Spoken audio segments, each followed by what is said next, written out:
زړه ته رانږدې چې څونه صفت یې کوم هغه صفت پې کم دی زه چې په چا باندې ډېر زیات نازېږم ډېر زیات پې آباد یم او یو ډېر بهترین انسان دی ډېر اخلاقي انسان دی چې د چا ورسره تعلق نه وي نو هغه ته به پته نه وي چې څوک ورته لږ نږدې ورشي نو ډېر زیات خوږ دی خلک ځان ته رانږدې کوي او زه پې د ډېر وخت نه زه د هغه عاشق یم او زموږ ورسره ډېره زیاته مینه ده هغه شخصیت چې موږ پې ډېر زیات ډاډه یو هلته هم زیږینو ته ښه ډاډه زه راځو هغوی دلته زموږ سره په یو میسج او په یو ټلیفون باندې زموږ پروګرام ته راځي هغه شخصیت هغه د نیازک خان لالا هغه نیازک خان لالا به زه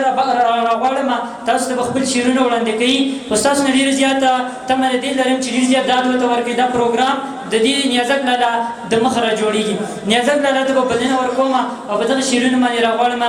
لالا چې زړه او زه بیل شو او تا یاد کړو زړه او زه بیل شو او تا یاد کړو ستا په فکر باندې خپل محفل آباد کړو ستا لپاره به بلا یاران پردي کړو او که تا خپل نه کړو نو ځان خو به برباد کړو نیازک خان لالا ته بلنه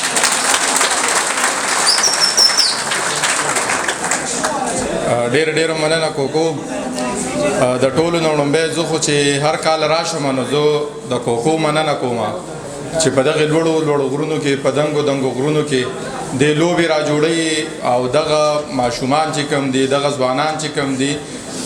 دغه خوشحاله ساتي ځکه چې دغه ګراونډونه آباد وي نو هسپتالونه شاړ وي بل دغه خلک د نشې طرف ته یا د نورو قصو میسو طرف ته نه ځي ځکه چې یو هلک ښه گیم کوي ښه لوبه کوي نو هغه کوشش کوي چې یاره زه هم د ده په شان د کې لوبه وکړم نو په دومره غرونو کې داسې لوبې را جوړول او بیا اختتام په مشاعره کول زه وایي چې شاکو کوله ډېر داد ورکوم الله دې داسې ځوانان په مونږ کې زمونږ په ټولنه کې ډېر کړي شعرونه به ووایم چې منیره به وي زما او سب ستا قصې دلته بلا خلق تی بلا قصې سبوي زما او سب ستا قصې دلته بلا خلق تی بلا قصې هر څوک دروغ وایي او دروغ خوښوي نه اوري نیازکه څوک رښتیا قصې مور او پلار مو نه بیلی رور رانه کوڅه بیلی مور او پلار مو نه بیلی رور رانه کوڅه بیلی هر څوک تیل باتی سیزي خدای مې ستانه نه بیلی دلته څوک راغلی دی ګرځي پښتانه بیلی خدای ته خپه کې ډېر څوک چې ما واغه بیلی بیل دې کم خو څنګه بیل څوک د ځان نه زړه بیلی او یو بیل دې کم خو څنګه بیل څوک د ځان نه زړه بیلی او یو دوه شعره دغه چې څوک دی زما د زړه لپاره تیر شي څوک دی